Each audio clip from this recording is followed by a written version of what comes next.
வணக்கம் மக்களே. க்ரீமியான தேங்காய் பால் பாஸ்தா எப்படி செய்கிறது என்றதை பார்க்கலாம் வாங்க. வெரி ஈஸி, குயிக்காகவே நீங்கள் மார்னிங் பிரேக்ஃபாஸ்ட்டுக்கு தயாரிக்கக்கூடியது. எல்லாருமே விரும்பி சாப்பிடுவாங்க. ட்ரை பண்ணி பாருங்கள்.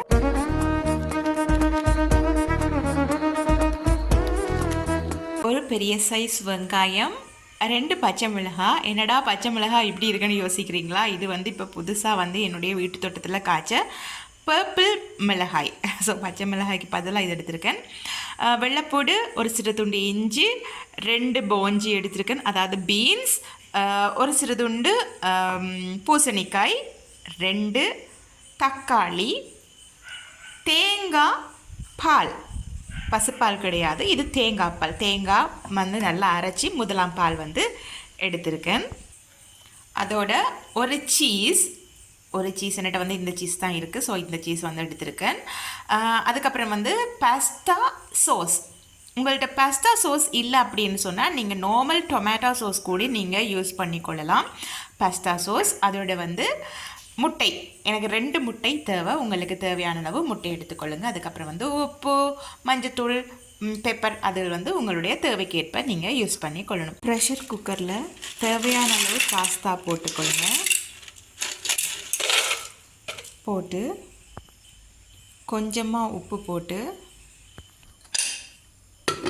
2 விசில் விட்டு எடுத்துக்கொள்ளுங்க.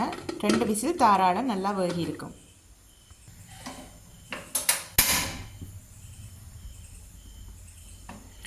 ரெண்டு விசில் விட்டு எடுத்தீங்கன்னு சொன்னால் தாராளமாக இருக்கும்.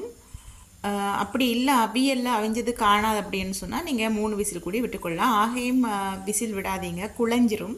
ஸோ 2 விசில் தாராளமாக இருக்கும். பாஸ்தா நல்லா அவிஞ்சிருச்சு. உங்களுக்கு பார்க்க விளங்கும்னு நினைக்கிறேன். நல்லாவே அவிஞ்சிருச்சு பாஸ்தா. பாருங்கள், நல்லா அவிஞ்சிருச்சு. இதெல்லாம் நம்ம நல்லா குட்டி குட்டியாக வெட்டி எடுத்துக்கொள்வோம். இதை கேரட் கிரேட் பண்ணுற கிரேட்டரில் போட்டு நல்லா கிரேட் பண்ணி எடுத்துக்கொள்வோம். நீங்கள் யோசிக்கலாம், என்னடா கேரட் லீக்ஸ் அதெல்லாம் தேவையில்லையா அப்படின்னு சொல்லி. இல்லை, இது மட்டுமே போதும். இந்த பூசணிக்காய் மட்டும், அதாவது பம்கின் மட்டுமே போதும். 2 போஞ்சி தாராளம். சூப்பர் டேஸ்ட்டாக இருக்கும் இந்த பாஸ்தா. தேவையான பொருட்கள் எல்லாத்தையுமே நல்லாவே குட்டி குட்டியாக வெட்டி கிரேட் பண்ணி எடுத்துட்டேன். இப்போ அடுப்பில் சட்டியை வச்சு சட்டி சூடானதும் இதில் தேங்காய் எண்ணெய், அப்படி இல்லைன்னு சொன்னால் மரக்கறி எண்ணெய், உங்களுக்கு என்ன எண்ணெய் இருக்கோ அந்த எண்ணெயில் கொஞ்சமாக ஊற்றிக்கொள்ளுங்க. ஏன்னா இவ்வளோ மரக்கறியை நம்ம போட்டு வதக்க போகிறோம்.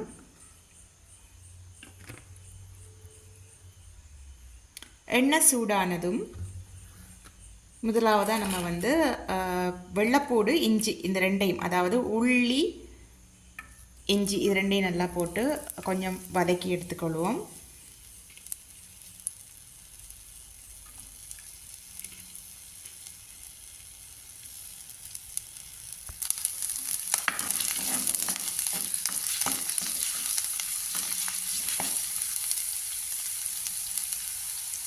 வதங்கி வாசனை வர ஆரம்பிக்கும் போது இதுக்குள்ளே நம்ம வெங்காயத்தையும் சேர்த்துக்கொள்வோம். சின்ன சின்ன துண்டுகளாக வெட்டின வெங்காயம்,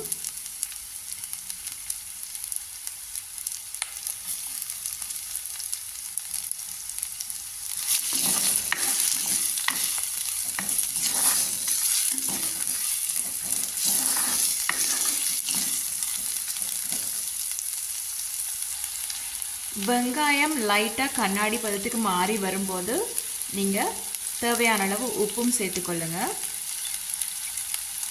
உப்பும் சேர்த்து நல்லாவே வதக்கி விடுங்க.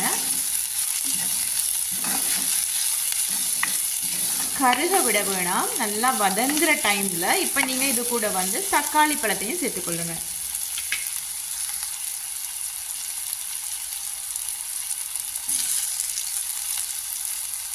குட்டி குட்டியாக வெட்டி வச்சிருக்கிற தக்காளி பழம் போட்டு நல்லாவே வதக்கி விடுங்க.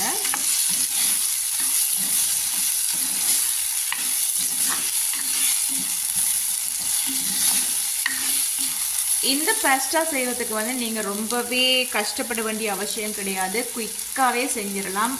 நல்லாவே டேஸ்ட்டாகவும் இருக்கும். வந்து நீங்கள் ஹாஸ்டலில் தங்கி படிக்கிறவங்க அல்ல பேச்சுலராக இருக்கிறவங்க கூட இந்த மெத்தடை வந்து நீங்கள் யூஸ் பண்ணலாம். இப்போ நம்ம வந்து பீன்ஸ் வந்து சேர்க்குறோம்.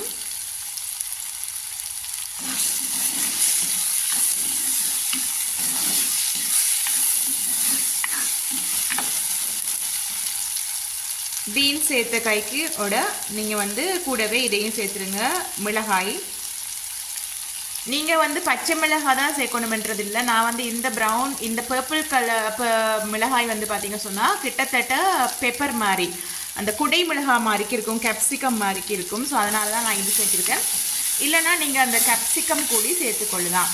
உங்களுக்கு இது கிடைக்கலன்னா கேப்சிகம் கூடி சேர்த்துக்கொள்ளலாம். கேப்சிகம் உரைக்காது, பட் இது வந்து கொஞ்சம் உரைப்பு தன்மையும் இருக்குது இதில். அதனால் நான் இதனுடைய விதைகளே இல்லாமல் வெறும் தோல் மட்டும் சேர்த்துருக்கேன்.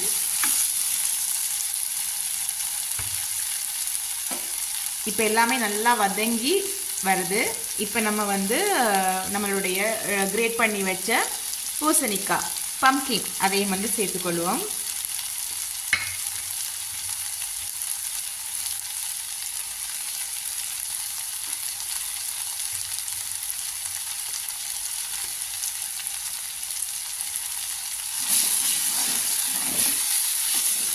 ஒரு 2 நிமிஷம் இதை அப்படியே வதங்க விட்டுருங்க. நல்லாவே தேவையான அளவு உப்பு சேர்த்துக்கொள்ளுங்க. நம்ம பஸ்தாவுக்கு ஆல்ரெடி உப்பு சேர்த்து தான் அவிச்சிருக்கோம். அதனால் கொஞ்சம் பார்த்து தேவையான அளவு உப்பு சேர்த்துக்கொள்ளுங்க. நல்லாவே வதங்கிடுச்சு.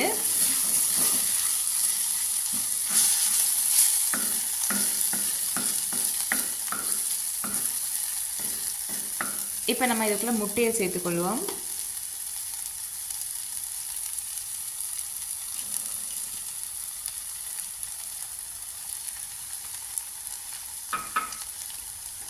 அதோட தேவையான அளவு மஞ்சள் தூள்,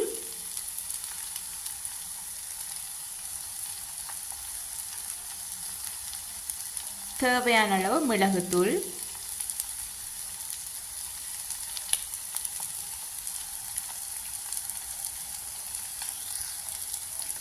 கொஞ்சமாக உப்பு முட்டைக்கு போட்டுட்டு நல்லாவே இதை கிண்டி விட்டுருங்க.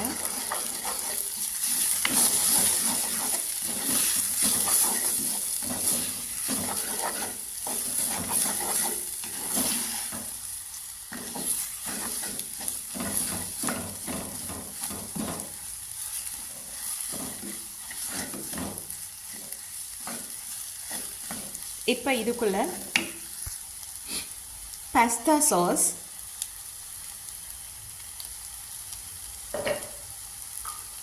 போட்டு நல்லாவே மிக்ஸ் பண்ணி விடுங்க.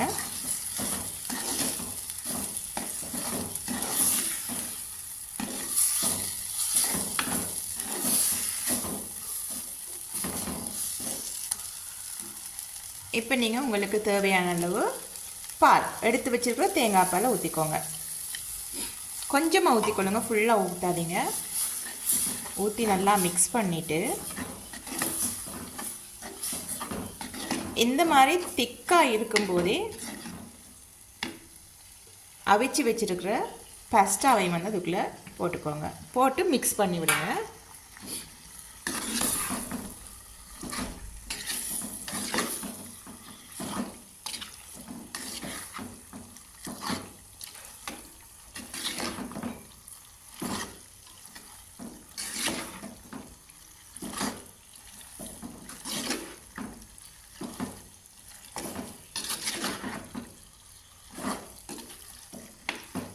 இப்போ இதுக்குள்ளே நம்ம வந்து சீஸை வந்து சேர்த்துக்கொள்வோம்.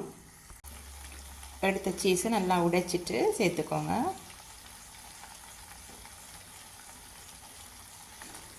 இப்போ இந்த சீஸையும் சேர்த்து மிக்ஸ் பண்ணி விடுங்க.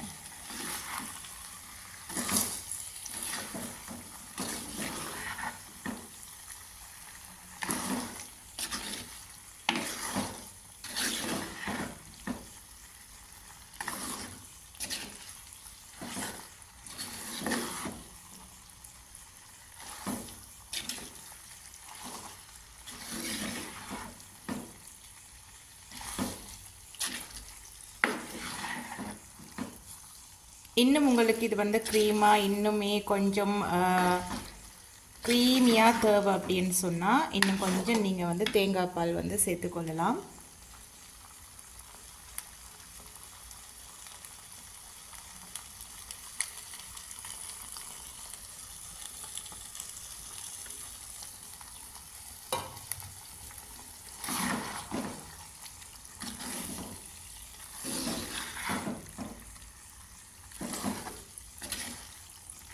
க்ரீமியான தேங்காய் பால் பாஸ்தா ரெடி.